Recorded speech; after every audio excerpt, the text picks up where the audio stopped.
பிறந்தானே என் மாமா என்ன திருமணம் செய்ய போது கேள்வி கேட்டு என திருமணம் செய்து வந்தாரு. இன்னைக்கு நான் சத்தியத்தை இன்னைக்கு தவறி விட்டேன் அம்மா. அந்த சத்தியம் தவறாதே.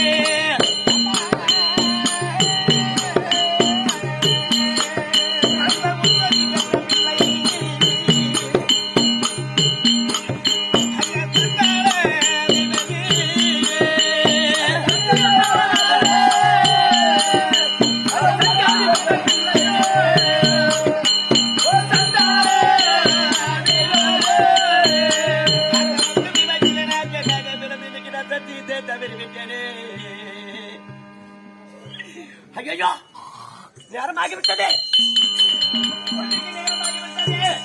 மலர் எங்கடி கேட்டா நான் எந்த மலரை நான் கொண்டு போய் குடிப்பேன், நான் எந்த ஜலத்தை நான் கொண்டு போய் குடிப்பேன் அம்மா.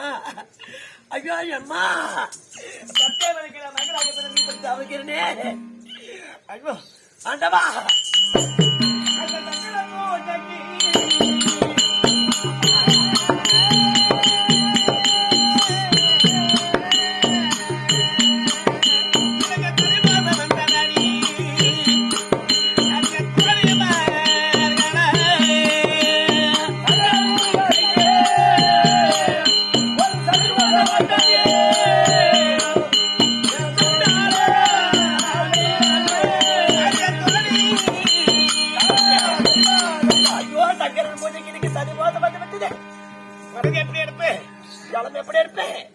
ஒரு நாளும் ஒரு படது ஒரு மணி நேரம் பையன் கணவரிட நான் போய் சொன்னதே கிடையாது.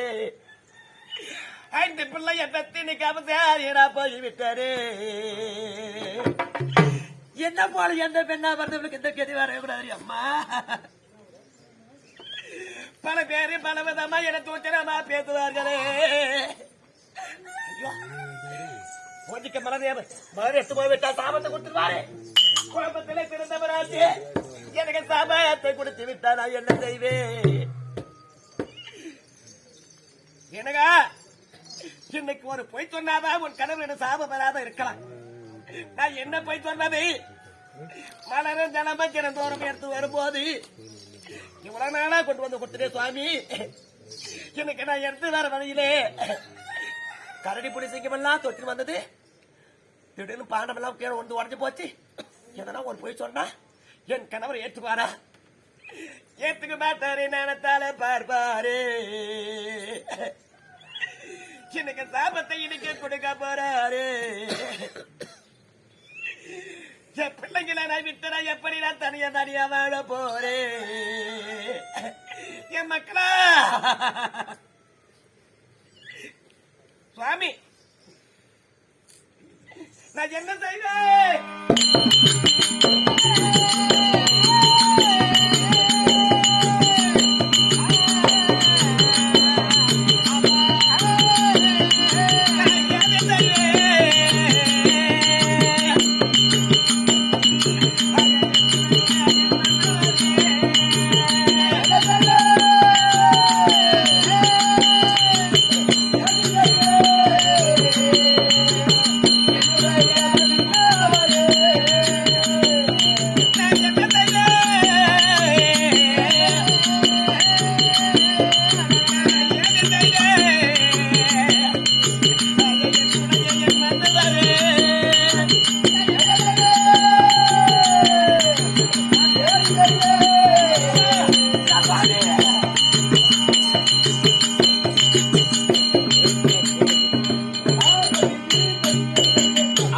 கரடி புலி ஒண்ணு தொத்துட்டு வந்தாலும் நீ அலங்கோலமா இருக்கிற என்று கேட்பாரு. புடவையில் அகத்தை விட்டு புடவையில் கெடுத்து முடியெல்லாம் ஒதுக்கி விட்டு இப்படி போனா செப்பளைய நீ ஏற்றுப்பார். ஏன்னா நம்ம அழகா போனாதான் அவர் ஏற்றுக்க மாட்டார். நான் அலங்கோலமாக போன கரடி புலி சிங்கம் எல்லாம் தொடுத்து கொண்டு வந்தது சுவாமி. புடவை அண்டி கிஞ்சது கேட்பாரு. ஓடி வர வழியில காரமுள்ள சூரமுள்ளாக்கப்பட்டது. என் சேலையெல்லாம் கெடுத்து விட்டது என் சுவாமி.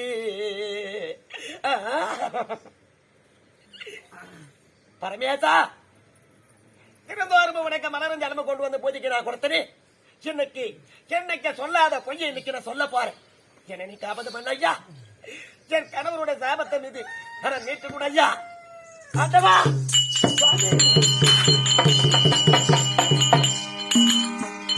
ஆண்டவா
நேரம் இவ்வளவு நேரமாக ஜலம் கொண்டு வா என்று சொன்ன உடனே சொல்லுவோம் என்றால் சோறுது என்று சொல்கிறாயே.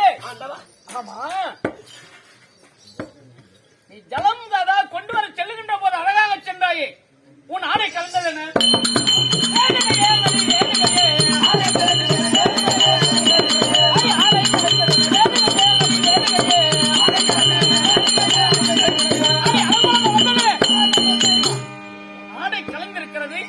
அலங்கோலமா வந்திருக்கிறாய், அது மட்டும் உன் கூந்தல் கலந்ததென?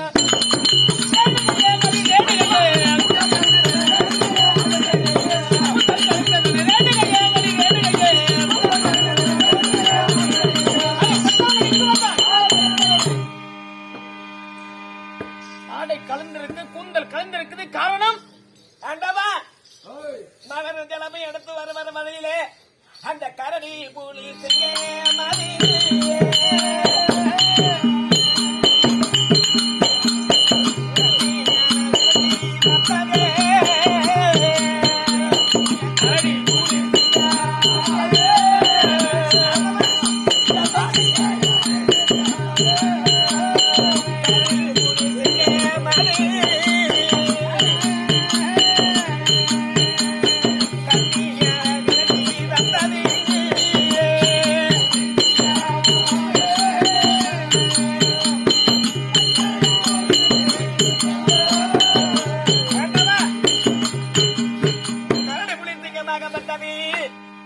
என்னை துரத்தி கொண்டு ஓடி வர வழியிலே என்ன எதனா செய்திருமா என்ன பண்ணி நான் ஓடி வர வழியிலே இதில் இந்த பாண்டமாகப்பட்டது திடீர்னு கீழே வந்து உடந்து விட்டது சுவாமி.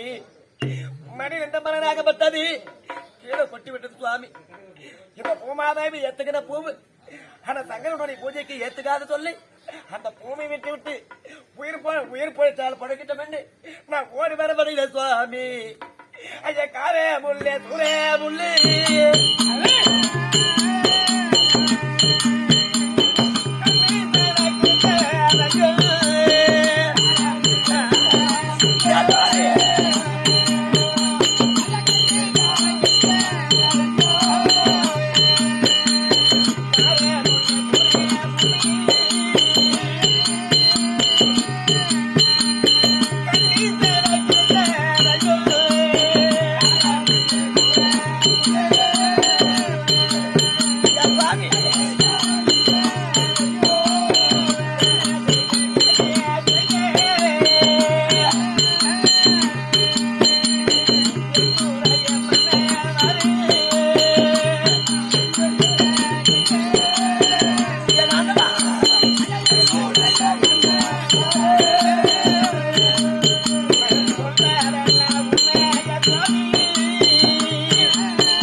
மனது சோறுதே. எப்படி சுவாமி நான் சொல்வது ஆண்டவா? வரை வனத்திலே நம்ம அதாவது எந்த மிருகமும் கண்ணிலே அகப்பட்டது கிடையாது. மிருகங்கள் ஓடி வந்தது. அதை பார்த்து நான் பயந்து வரும் சமயத்திலே காரமுள்ள சூரமல்லை அகப்பட்டு என் சேலை கிழிந்து விட்டது, ஆடை கலந்து விட்டது சொல்கிறாய். ஆமா சுவாமி, இது உண்மை. உண்மைதான் சுவாமி, இது நிச்சயம். ஆண்டவா, அப்படி ஆடை கலந்திருந்தாலும் கூந்தல் கலந்திருந்தாலும் இது உண்மையா பொய்யாண்டு என் ஞானத்தால் வந்து பார்க்கிறேன்.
திருமணம் முடிக்கின்ற நேரத்தில் எதற்காக கேள்வியை கேட்டேன் தெரியுமா? காலையிலே சூரியன் உதிப்பது எதனால் தர்மம் என்று சொன்னாயே, அந்த தர்மம் அழிந்து விட்டதடி. சாயங்காலம் மறைமடியான சூரியன் அதாவது ஏன் என்று கேட்ட போது அதரம் என்று சொன்னாயே,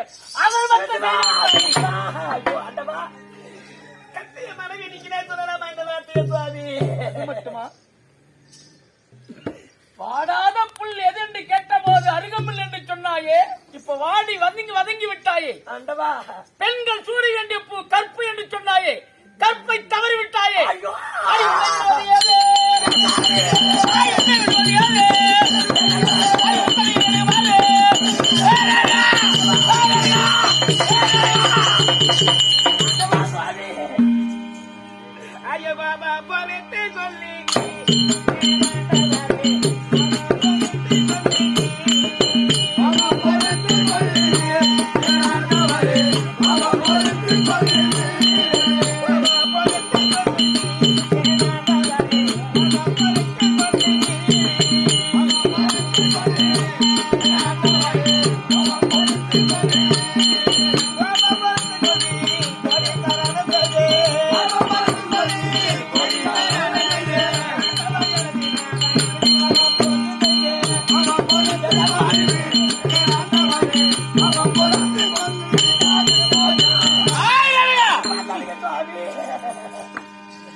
அதாவது நீதி நிலைமையோடு வாழ வேண்டிய எண்ணத்தில் உன்னை கேள்வி அதாவது திருமணம் முடித்து நீதியை தவறிவிட்டாய். அடி உன்னை விடுவது யாரு?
தெரியாது தெரியாத குற்றம் செய்து விட்டே சுவாமி, என்ன மன்னித்து பருத்தி ஏற்றுக்கொள்ளு சுவாமி.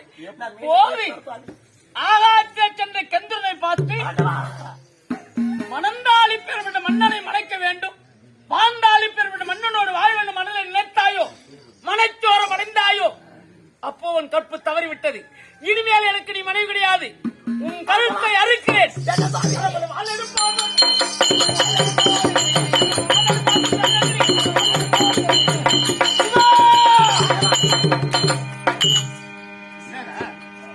என் கரத்தாலே வாள் எடுத்து அறுக்கலாம் என்று பார்த்தால் உன் கழுத்திலே 3 முடி போட்டேன். கரம் கூசுகிறது. என்னால் அறுக்க முடியவில்லை. எனக்கு பிறந்த பிள்ளைகள் 5 இருக்கிறது. 5 பிள்ளைகளை வரவழைத்து இவர் சிரத்தை அறுக்கிறேன்.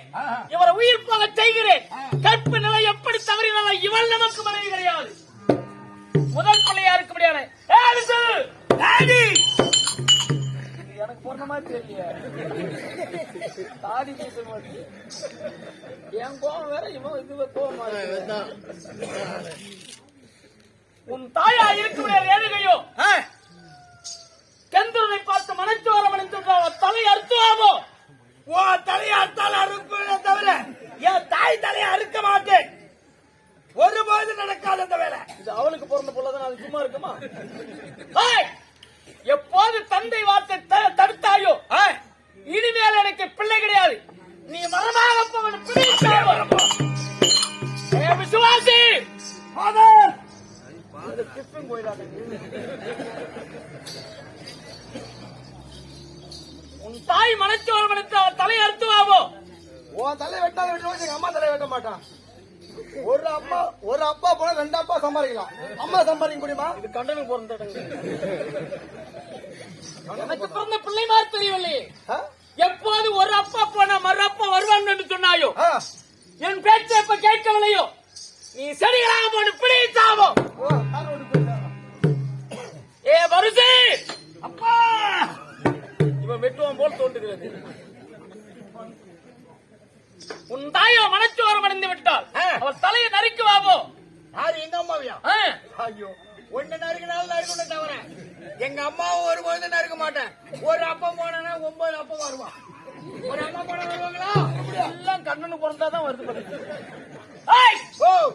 எப்போது என் வார்த்தையை தடுத்தாயோ நீ மலையாக அவனை பிடித்தாவோ? வருதுவா? சலாம் அலைக்கும்.